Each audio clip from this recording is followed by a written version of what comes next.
আসসালামু আলাইকুম। আশা করি সবাই ভালো আছেন। হাজির হলাম নতুন আরও একটি রেসিপি নিয়ে। আজ আমি আপনাদেরকে তৈরি করে দেখাবো তরমুজের সত্ত্ব। অনেকেই শুনে হয়তো অবাক হচ্ছেন যে তরমুজ দিয়ে কিভাবে তরমুজের সত্ত্ব তৈরি করা যায়। এই সিজনে প্রচুর তরমুজ পাওয়া যায়। তরমুজ শেষ হয়ে যাওয়ার আগে আজই বানিয়ে ফেলুন এই মজাদার তরমুজের সত্ত্ব। তরমুজ দিয়ে যে এত মজার তরমুজের সত্ত্ব বা তরমুজের বার তৈরি করা যায়, আমি নিজে তৈরি না করলে হয়তো কখনো জানতে পারতাম না। আশা করি আমার আজকের রেসিপি আপনাদের কাছে ভালো লাগবে। তাহলে চলুন দেখে নেওয়া যাক এর পুরো প্রস্তুত প্রণালী। প্রথমে আমি এখানে 1 কেজি পরিমাণ তরমুজ নিয়েছি আর তরমুজগুলোকে ছোটো ছোটো টুকরো করে কেটে নিয়েছি। তরমুজের ভিতরে যে ছোটো ছোটো বিচি থাকে ওগুলোকে আলাদা করে নিতে হবে। বিচিগুলো আলাদা করে নেওয়ার পর এখন আমি তরমুজগুলো একটা ব্লেন্ডার জারের মধ্যে দিয়ে দিচ্ছি।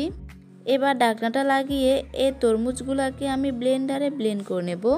প্রায় 1 থেকে 1.5 মিনিটের মতো ব্লেন্ড করে নেব। ব্লেন্ড করে নেওয়ার পর ঢাকনাটা খুলে এবার আমি তরমুজের মিশ্রণগুলোকে ছেঁকে নেব। এতে করে বিচি আর খোসাগুলো আলাদা হয়ে যাবে। এই রেসিপিটা তৈরি করার আগে চেষ্টা করবেন পাকা টকটকে লাল তরমুজ দিয়ে এই রেসিপিটা তৈরি করতে। এতে করে তরমুজের সত্ত্বটা দেখতে যেমন সুন্দর লাগবে, খেতেও অনেক ভালো লাগবে। দেখুন সম্পূর্ণ মিশ্রণ আমি ছেঁকে নিয়েছি। এবার আমি এটাকে একটা সাইডে রেখে দিচ্ছি। এখানে আমি একটা বাটিতে নিয়ে নিচ্ছি 2 চামচ পরিমাণ কর্নফ্লাওয়ার আর দিয়ে দিচ্ছি 1 টেবিল চামচ পরিমাণ ভিনেগার। ভিনেগারটা দিলে কিন্তু আচার অনেক দিন ভালো থাকে। এবার আমি ভিনেগারের সাথে কর্নফ্লাওয়ার খুব ভালো করে মিশিয়ে নিচ্ছি। মিশিয়ে নেওয়া হয়ে গেলে এবার আমি এটাকে একটা সাইডে রেখে দিচ্ছি। এবার চুলায় একটা প্যান বসিয়ে এর মধ্যে সম্পূর্ণ তরমুজের মিশ্রণটা দিয়ে দিচ্ছি। তারপর আমি এখানে দিয়ে দিচ্ছি 1/2 কাপ পরিমাণ চিনি। তরমুজ যেহেতু মিষ্টি তাই আমি এখানে চিনির পরিমাণ কম দিয়েছি, আপনারা চাইলে বাড়িয়ে দিতে পারেন। আর দিয়ে দিচ্ছি 1 চামচ পরিমাণ বিট লবণ, আপনারা চাইলে এখানে সাদা লবণও দিতে পারেন। এবার চিনি খুব ভালোভাবে মিশিয়ে নিচ্ছি।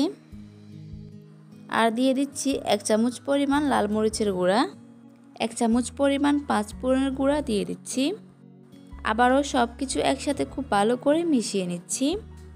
এই পর্যায়ে চুলার আঁচটা মিডিয়ামে আছে।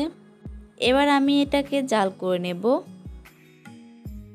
বেশ কিছুক্ষণ জাল করার পর এর মধ্যে দিয়ে দেব আগের থেকে মিশিয়ে রাখা ভিনেগার আর কর্নফ্লাওয়ার। এবার আমি এটাকে অনবরত নেড়েচেড়ে খুব ভালো করে মিশিয়ে নেব। কর্নফ্লাওয়ার খুব ভালো করে মিশিয়ে নিতে হবে, তা না হলে দলা পেকে যাবে। কর্নফ্লাওয়ার দিলে এই তরমুজের মিশ্রণ অনেকটা ঘন হয়ে আসবে। বেশ কিছুক্ষণ জাল করার পর দেখুন তরমুজের মিশ্রণটা অনেকটা ঘন হয়ে গেছে। তরমুজের সত্ত্বের জন্য এই মিশ্রণটা একদম তৈরি হয়ে গেছে। এবার আমি এটাকে চুলা থেকে নামিয়ে নিচ্ছি। এরপর একটা ট্রেতে তেল ব্রাশ করে নিচ্ছি। ব্রাশ করে নেওয়ার পর এখন আমি সম্পূর্ণ মিশ্রণটা এর উপরে দিয়ে দিচ্ছি।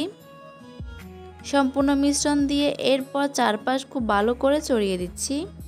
তরমুজের সত্ত্বটা এখন রোদে দেওয়ার জন্য একদম রেডি। যাদের কাছে রোদের ব্যবস্থা নেই তারা চাইলে গ্যাসের চুলার নিচে দিয়েও শুকিয়ে নিতে পারেন। দেখুন তরমুজের সত্ত্বটা আমি রোদে শুকিয়ে নিচ্ছি। আর এই তরমুজের সত্ত্বটা এই অবস্থায় আমি 2 থেকে 3 দিন রোদে শুকিয়ে নেব। 3 দিন পর দেখুন মাশাআল্লাহ করে তরমুজের সত্ত্ব খুব সুন্দর করে শুকিয়ে গেছে।